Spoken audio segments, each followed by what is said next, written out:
There you have it. That's the clean room? Yeah. Excellent. Excellent. That's where you blow the balloons? That's where we blow the balloons. Excellent.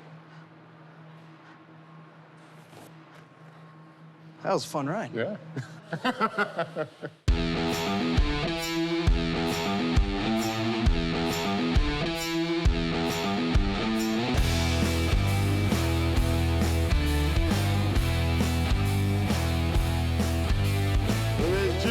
Miami style, God.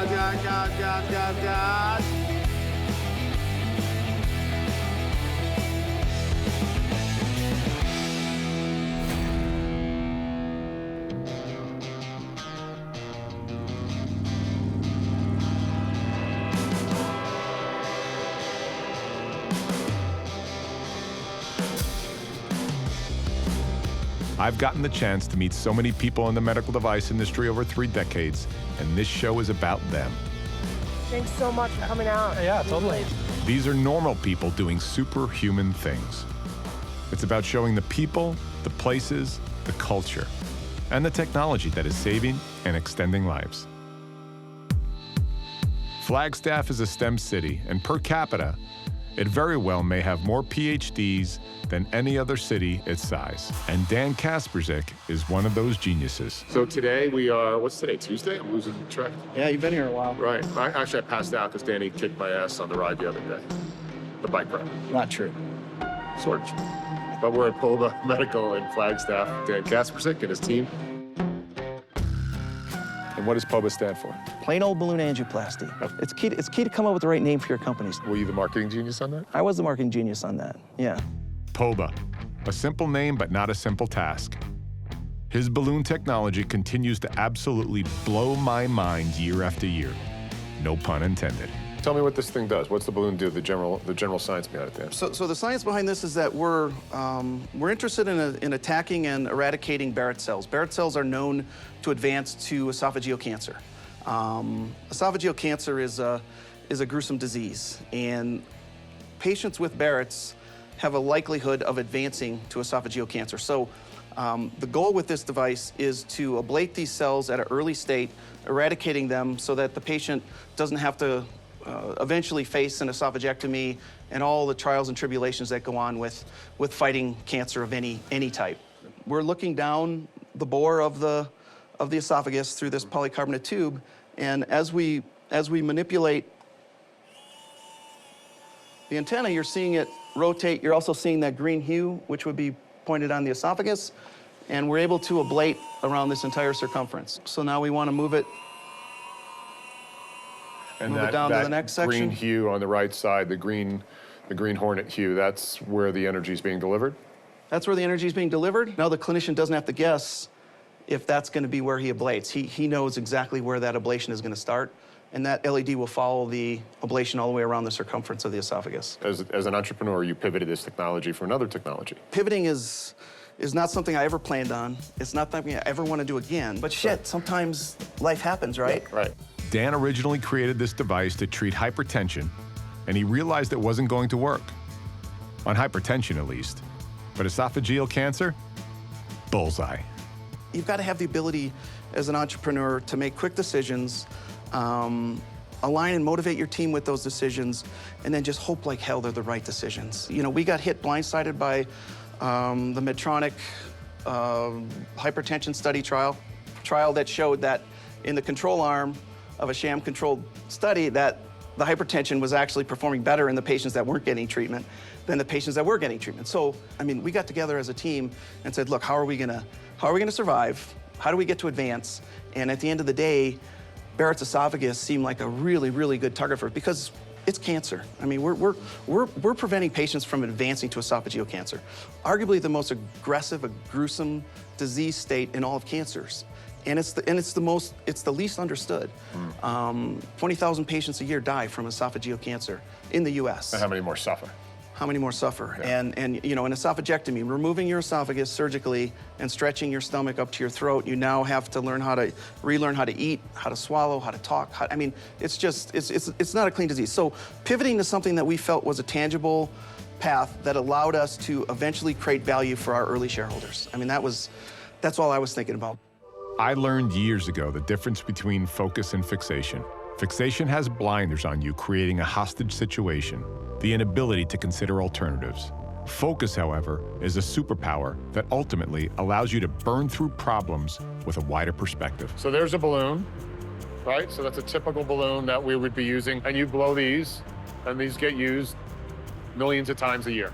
They get used a single time and they get thrown in the trash can. A million times a year. A million times a year, yeah. And this gets blown up to a pretty high PSI, doesn't it? It does.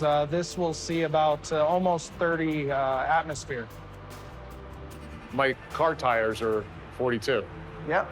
So that's the pressure on that. 42 PSI. Right. This right. is what? So 30 times 14.7. Oh, shit. Yeah. Okay. So that's seeing a lot more pressure than my car tire. So where are these balloons used and how does it? They're used for drug delivery through the body. They're So we'll used put a for, drug on a balloon? Correct. Shuttle it You can down somewhere in the body? Impregnate it, inflate it, and it's actually called nylon sweating, where you release the drug into the vessel. And why is that important? Because I can, instead of systemically put drug into the body where it hits the whole body, You I can can get it directly put the drug. site-specific. Site-specific, and really your drug's purpose is really to keep that vessel open longer than the balloon alone or the stent alone. The brain, it's the spine, it's the women's health, it's the leg, it's the ankles, it's the wrists, it's All these use the balloons. sinuses, it's the eyes. We're doing balloons for use in ocular vessels that are tiny little vessels in the eye. There's a cycle time that Christian develops related to the recipe to produce the end product. There's an art to this and a science, and Christian's one of those artists. Da Vinci said, study the science of art, study the art of science, learn how to see. Realize that everything connects to everything else. Successful entrepreneurs see what others do not. More importantly, beyond seeing is having the constitution to take action and pursue what makes sense versus the notorious thinking of big box organizations who tell you that you are not qualified, don't have the right degree, or you're too old, which, by the way, is dubious HR speak for you're overqualified.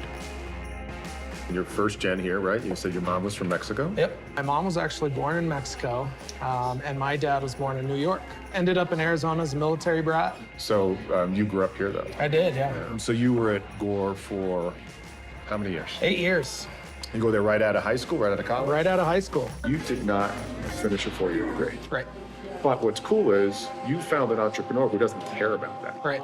He cares about what you're going to knock out of the Yeah. park. Substance, yeah. Right. I wanted to start challenging myself, you know? I wanted more. I saw that there was more in my future than where I was. Right. Or what somebody else wanted to put on you. Absolutely, yeah. Yeah. So I had heard through the grapevine that there was a balloon contract manufacturer that was gonna open up shop in Flagstaff. And that happened to be the technology that I had worked years on and learned really, really well. How did you run across Danny Kaspersek?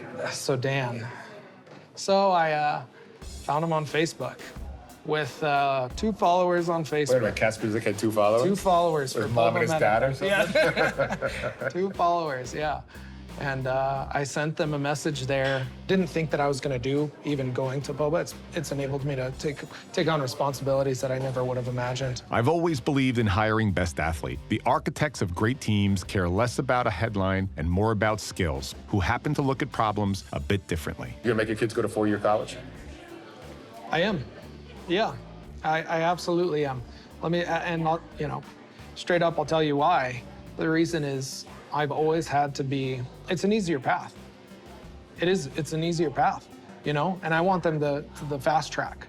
You know, I don't want them to have to do twice the work to prove their worth compared to somebody that has the paper. The degree is nothing without the drive, you know?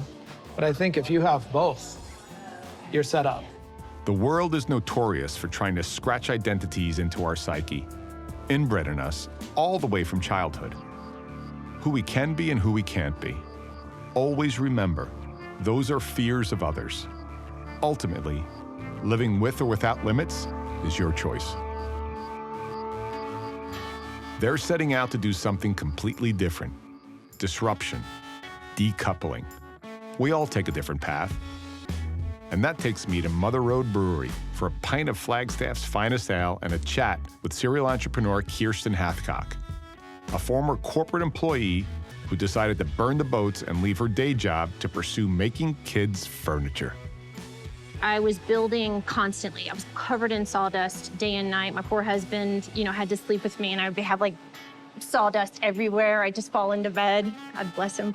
So that was my life, and I kept thinking, I need to scale this. Needing help with growing her business, Kirsten decided to jump into a tank with sharks, literally. How'd the Shark Tank thing declare itself? That doesn't happen by accident. It doesn't. My dad, funny enough, was the one who saw. I was on the second season, so he saw an episode of the first season, and he called me and he said, "Kirsten, there's this show. It's in LA. You live in LA. Might as well try it out." And I just said to him, "Hell no." And being the true entrepreneur she is, she went on and got an offer.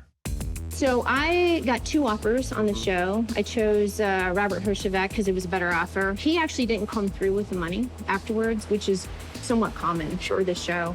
I didn't know that at the time. It's for TV. Right. With her offer falling through, Kirsten had to pivot yet again in her plan to be an entrepreneur and almost gave up hope. I learned a ton. There were moments that were really hard. I was on the floor in tears. I got a huge licensing deal with Stanley Furniture. What did that feel like?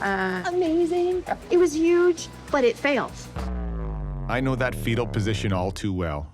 Building my business over the years, I've made payroll and paid the rent using my credit cards. Heck, as an entrepreneur, my venture capital partners for years were American Express, Visa, and MasterCard. And those are the moments when I just thought, I gotta go back to corporate. Did you really think that for a moment? Absolutely. How long did that last? About a day. Yeah. That's what entrepreneurs do, though. You have Don't to we? We pivot. just pivot. I think it was that quiet voice that I have inside of me that says, keep going. But I also knew that there was a bigger picture I wasn't seeing at the time. And sure enough, it worked out where I ended up just trusting my own gut and trusting my own intuition. And that's what led to the other licensing deal, which has been a dream. These struggles are classic for entrepreneurs. Scars are life's currency. Embrace them. They are friggin' sexy. A lot of entrepreneurs think it's just, if they're making $250 at Medtronic, they're gonna make $250 at XYZ. It doesn't work that way. But being an entrepreneur is making hard decisions. Probably the hardest thing I've ever done is fire my brother. You fired your brother. I fired my brother. I knew he had kind of overstayed his welcome. He had taken the brand and the business to a certain point where he wasn't as useful to me as a CEO. Yeah, thanks for bringing that up. There. Goddamn, well, now my son works at the company. I hope I don't have to fire I hope him. you have to fire him, too. I'm not there. I don't know. What was the opening line?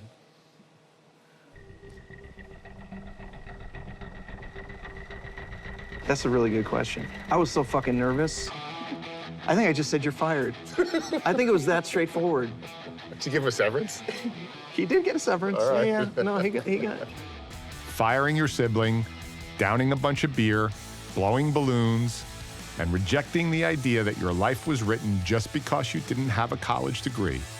Sorry, Boston, sorry, San Fran, but for now, Flagstaff's got my heart.